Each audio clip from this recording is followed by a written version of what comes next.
Price lord. ದೇವರ ಅತಿ ಪರಿಶುದ್ಧ ನಾಮಕ್ಕೆ ಸ್ತೋತ್ರವಾಗಲಿ. ಮತ್ತೊಂದು ದಿನವನ್ನು ಕಾಣುವಂತೆ ದೇವರು ನಮಗೆ ಸಹಾಯ ಮಾಡಿದ್ದಕ್ಕಾಗಿ ಸ್ತೋತ್ರ. ಆತನು ಮಾಡಿದ ಎಲ್ಲ ಉಪಕಾರಗಳಿಗಾಗಿ, ಆಶೀರ್ವಾದಗಳಿಗಾಗಿ ದೇವರಿಗೆ ಸ್ತೋತ್ರವನ್ನು, ಮಹಿಮೆಯನ್ನು ಸಲ್ಲಿಸ್ತೇನೆ. ಇಂದಿನ ವೇದ ಅಧ್ಯಯನಕ್ಕಾಗಿ ಒಂದು ವಾಕ್ಯವನ್ನು ಓದಿಕೊಳ್ಳೋಣ. 2 ಪೂರ್ವಕಾಲ ವೃತ್ತಾಂತ 16ನೇ ಅಧ್ಯಾಯ 9ನೇ ವಾಕ್ಯ. ಯೆಹೋವನು ಭೂಲೋಕದ ಎಲ್ಲ ಕಡೆಗಳಲ್ಲಿಯೂ ದೃಷ್ಟಿಯನ್ನು ಪ್ರಸರಿಸುತ್ತಾ ತನ್ನ ಕಡೆಗೆ ಯಥಾರ್ಥ ಮನಸ್ಸುಳ್ಳವರ ರಕ್ಷಣೆಗಾಗಿ ತನ್ನ ಪ್ರತಾಪವನ್ನು ತೋರ್ಪಡಿಸುತ್ತಾನೆ. ಇಲ್ಲಿ ಆಸನ ಕುರಿತಾಗಿ ರಾಜರುಗಳ ಪುಸ್ತಕಗಳಲ್ಲಿಯೂ ಮತ್ತು ಪೂರ್ವಕಾಲ ವೃತ್ತಾಂತಗಳಲ್ಲಿಯೂ ನೋಡ್ತೀವಿ. ಅನೇಕ ರಾಜರುಗಳು ದೇವರಿಗೆ ವಿಧೇಯರಾಗ್ತಾರೆ, ಅನೇಕ ರಾಜರುಗಳು ದೇವರಿಗೆ ಅವಿಧೇಯರಾಗಿ ಜೀವಿಸ್ತಾರೆ. ಆದರೆ ಆಸನ ಕುರಿತು 14ನೇ ಅಧ್ಯಾಯ 2ನೇ ವಾಕ್ಯ ಹೇಳುತ್ತೆ, ಆಸನು ತನ್ನ ದೇವರಾದ ಯೆಹೋವನ ದೃಷ್ಟಿಯಲ್ಲಿ ಒಳ್ಳೆಯವನಾಗಿಯೂ ನೀತಿವಂತನಾಗಿಯೂ ನಡೆದನು.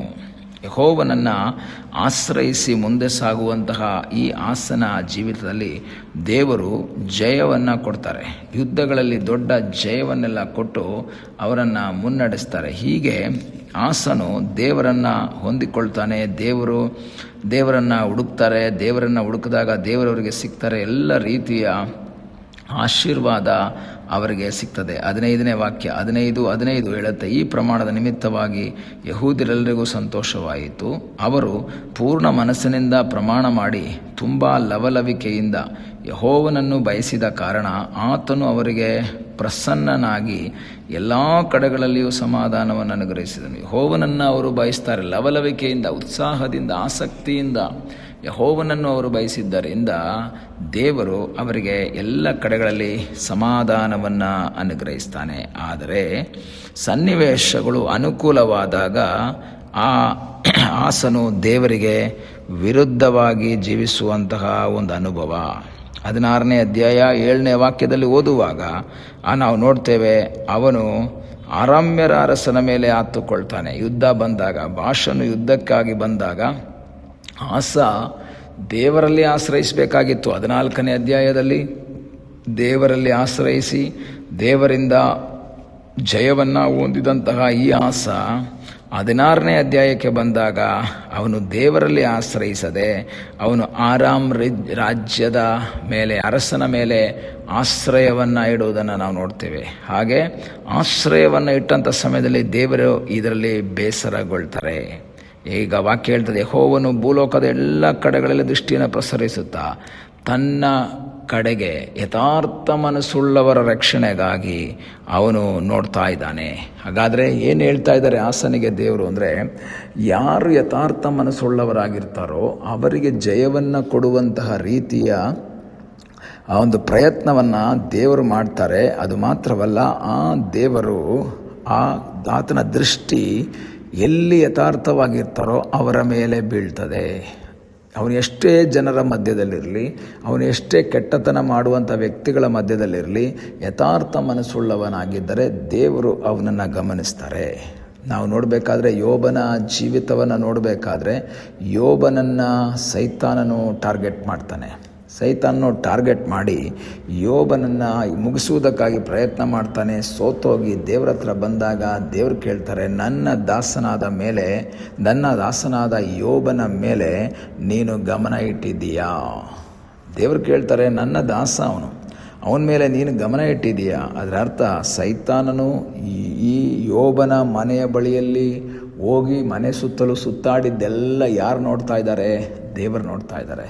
ಈ ಬೆಳಗಿನ ಸಮಯದಲ್ಲಿ ನನ್ನ ಕೇಳುವಂತಹ ದೇವರ ಮಕ್ಕಳೇ, ನಿಮ್ಮ ಜೀವಿತದಲ್ಲಿ ಸಕಲವನ್ನು ನೋಡುವಂತಹ ಒಬ್ಬ ದೇವರಿದ್ದಾನೆ. ಆತನ ಕಣ್ಣುಗಳು ಅಗ್ನಿ ಜ್ವಾಲೆಗೆ ಸಮವಾದ ಕಣ್ಣುಗಳು. ನಮ್ಮ ಮೇಲೆ ದುಷ್ಟನ ದೃಷ್ಟಿ ಬೀಳದ ಹಾಗೆ ನಮ್ಮ ಮೇಲೆ ದೃಷ್ಟಿ ಇಟ್ಟಂತಹ ಒಬ್ಬ ದೇವರಿದ್ದಾರೆ. ಇವತ್ತು ಅನೇಕರು ಕಾಲ್ಗಳಿಗೆ ಕಪ್ಪು ದಾರವನ್ನು ಕಟ್ಕೊಳ್ತಾರೆ. ಯಾಕೆ ಅಂತ ಕೇಳಿದ್ರೆ ದೃಷ್ಟಿ ಆಗುತ್ತೆ ಅದಕ್ಕೆ ಅಂತ ಹೇಳ್ತಾರೆ. ದೃಷ್ಟಿ ಆಗದೇ ಇರುವುದಕ್ಕಾಗಿ ದಾರವನ್ನು ಕಟ್ಕೊಂಡಿರ್ತಾರೆ. ಹೆಣ್ಮಕ್ಳು ಮಾತ್ರ ಮೊದಲು ಕಟ್ಕೊಳ್ತಾ ಇದ್ರು, ಇವಾಗ ಗಂಡು ಮಕ್ಕಳು ಸಹ ಕಟ್ಕೊಳ್ತಾರೆ. ಏನೋ ಒಂದು ಜ್ವರ ಬಂತು, ಏನೋ ಒಂದು ನೆಗಡಿ ಬಂತು, ಅವಾಗ ಯಾರ್ದೋ ದೃಷ್ಟಿ ಬಿದ್ದುಬಿಟ್ಟಿದೆ, ವಕ್ರ ದೃಷ್ಟಿ ಬಿದ್ದಿದೆ, ಅದನ್ನು ನೀಗಿಸುವುದಕ್ಕಾಗಿ ಕಾಲ್ಗೊಂದು ಕಪ್ಪು ದಾರ ಕಟ್ತಾರೆ. ಆದರೆ ದೇವರ ವಾಕ್ಯ ಹೇಳ್ತದೆ, ಆ ಕಪ್ಪು ದಾರದಿಂದ ಸೈತಾನನ ದೃಷ್ಟಿ ಹೋಗಲ್ಲ. ದೇವರ ದೃಷ್ಟಿ ನಿನ್ನ ಮೇಲೆ ಬಿದ್ದರೆ ಮಾತ್ರ ಅದು ನೀಗುತ್ತೆ. ದೇವರ ದೃಷ್ಟಿ ನಿನ್ನ ಮೇಲೆ ಇಲ್ಲದೆ ಕಪ್ಪು ದಾರ ಒಂದಲ್ಲ 2 ಕಾಲ್ಗೂ ಕಟ್ಟಿದ್ರು, ಎಷ್ಟೇ ದೊಡ್ಡ ದಾರ ಕಟ್ಟಿದ್ರು ಸಹ ಯಾವ ಪ್ರಯೋಜನ ಇಲ್ಲ. ಕಾರಣ ದುಷ್ಟನು ನಮ್ಮನ್ನು ಟಾರ್ಗೆಟ್ ಮಾಡುವಾಗ, ಯೋಬನ ಮೇಲೆ ಸೈತಾನ್ನು ಟಾರ್ಗೆಟ್ ಮಾಡಿದಾಗ ಯೋಬನ ಕಾಲಲ್ಲಿ ದಾರ ಅಲ್ಲ ಇದ್ದಿದ್ದು, ಯೋಬನ ಸಂಗಡ ದೇವರ ಸಾನ್ನಿಧ್ಯ ಇತ್ತು.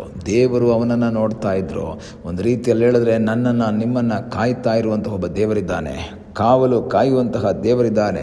121ನೇ ಕೀರ್ತನೆ ಹೇಳುತ್ತೆ, ನಿನ್ನನ್ನು ಕಾಯುವವನು ಯೆಹೋವನೇ, ನಿನ್ನ ಬಲಗಡೆಯಲ್ಲಿ ನೆರಳಿನಂತೆ ನಿಂತಿರುವಾತನು ಯೆಹೋವನೇ. ಈ ಹಗಲಿನ ಸಮಯದಲ್ಲಿ ನಿನ್ನನ್ನು ಕಾಯುವಂತಹ ಒಬ್ಬ ದೇವರಿದ್ದಾನೆ, ನಿನ್ನನ್ನು ರಕ್ಷಿಸುವಂತಹ ಒಬ್ಬ ದೇವರಿದ್ದಾನೆ, ನಿನಗಾಗಿ ಅದ್ಭುತವನ್ನು ಮಾಡುವ ಸರ್ವಶಕ್ತನಾದ ಒಬ್ಬ ದೇವರಿದ್ದಾನೆ.